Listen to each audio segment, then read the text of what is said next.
it's been all positive stuff. Unfortunately, I'm going to have to kind of move on to some less than positive subject matter, which is unfortunately a little bit too much in the news, I guess, not just particularly with athletics at the moment, but you know, it is applicable to swimming. And Adam Peaty himself has made remarks of the fact that he has some concerns over doping in swimming. There was a recent 3-month ban for Sun Yang, which was an odd-looking ban, which was given to him, I believe, for a banned stimulant, for a test he failed, but the ban was given to him by the Chinese Swimming Federation, and kind of went under the radar a little bit. I guess, put bluntly, do you have concerns about doping in swimming? I have no doubt there are people doping in swimming. There were when I was competing. I knew there were when I was competing, and there will be some who are cheating now. In particular, the Russian Swimming Federation have had a lot of positive tests in the last 2-3 years. A lot. The Brazilian Federation has a batch of athletes testing positive, and there will be individuals as well. So there will be people cheating, unfortunately. I think the issue that we have within swimming at the moment is there doesn't seem to be very much consistency in sanctions. So you mentioned Sun Yang, his 3-month ban. He was, I think he was given something he shouldn't have been by a doctor who admitted he gave him something. But it was all really strange because the ban was served before anyone knew that he had been serving a ban. It's a very strange amount of time. There was a lot of inconsistencies with that compared to bans that other athletes have served. There's the case of Yulia Efimova, who was the reigning world champion in breaststroke. She tested positive. Her ban, a very strange amount of time, something like 13 months, a weird amount, just happened to coincide with her being able to get back in the water in time for the Russian trials to compete for a place at the Russian held World Championships. So you can't help but look at that a bit cynically and think, what exactly is going on? Is our world governing body FINA, you know, are they being consistent? Are they looking at everything, or are there athletes that are maybe having slightly different treatment, or countries that are getting slightly different treatment? And if so, you've got to put a stop to that, because as soon as there's any inconsistencies, the athletes suffer. So there has to be fair sanctions for everyone. You can't be treating people differently. The sanctions, I don't believe, are tough enough. I'm very much for lifetime bans. I don't like seeing people in the water who've come back from serving a ban. I'm a firm believer that if you have had performance enhancing drugs in your system, you will always feel the benefit of them because you've been able to train with them. Right, that's so interesting. It's not performance enhancing in terms of that it just enhanced that race. People take drugs to enhance their training to prepare for a race. And we all know that there's muscle memory. We all know that we talk about the training that we've done is in the bank. So if you have been able to train using drugs, you've got that training in the bank that is not fair, and I believe that you carry that with you. So that's why I'm a firm believer in lifetime bans. So if you look at probably the most high profile case, Justin Gatlin, so you'd say that, you know, he's failed 2 tests, extraordinarily, still running, but he will have felt the benefit throughout his career now at the age of 33, maybe around there, running as fast as he's ever run. You know, he may well not be using banned substance now, but what you're saying is that he has done, and to get to the age of 33, he will have felt the benefit of that throughout his career. I believe so. Yeah. I think there needs to be some work done to be able to prove that. But I think so. I think, you know, when you train, you know that training you did the season before still has an impact. You know, I swam for Great Britain for 20 years. The training that I did 10 years before, the amount of aerobic work I did still has kept me in shape. You know, the training that I was doing, I've been retired 10 years, the training I did then, I'm still fitter than I would be if I hadn't trained. So if I trained using a banned substance to another level, then I would feel that 10 years on. It's you always feel the benefit of that.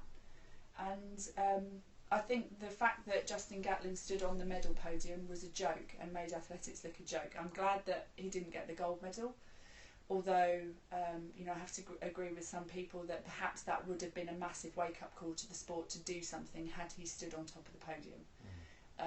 And maybe athletics was lucky that he didn't. He might do it Rio. He might well do it Rio, and I just think it'll be it's a very sad day when something like that happens. You know, when I used to stand on the block and look down the line of swimmers and know there were people who were back from a ban, it's frustrating. You know that you're not on a level playing field, and I know that people say, well, you've got to give them a second chance, and there is an argument for giving reducing bans for being able to give information, and I absolutely agree that we will be able to target people who are cheating by getting that information and understanding which doctors or support staff. So I get that, but by reducing a ban for that, it makes people think that doping is a victimless crime, and it's not. There are all the other athletes who are cheated out of medals, being on a podium, being in a final.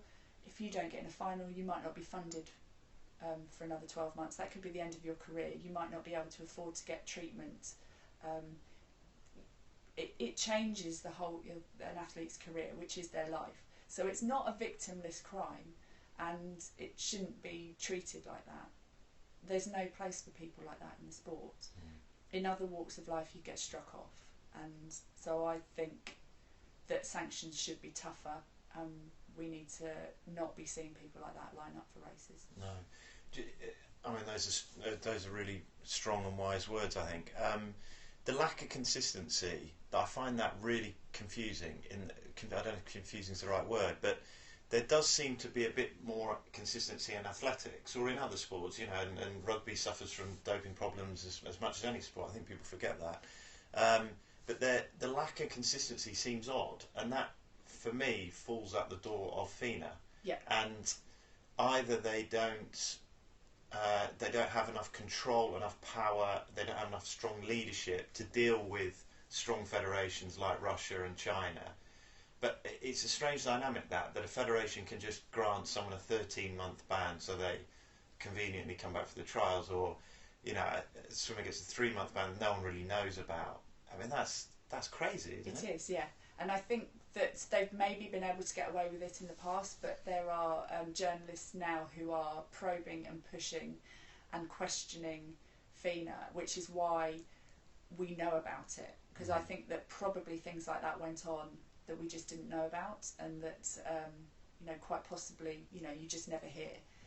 But it is being questioned now, so it might be that you know, that previously they were in a position to be able to be a bit, maybe, I don't know whether it's right to say turn a blind eye, be a bit lenient, whatever it was they were able to do. But certainly, even if it is just coincidence, it needs to be addressed, because there is definite inconsistencies within sanctions at the moment, and as soon as you have athletes looking at that and questioning that, it's not fair. So it does need to be addressed. Yeah, and I think it's not fair, but you could also have a young swimmer thinking it's acceptable.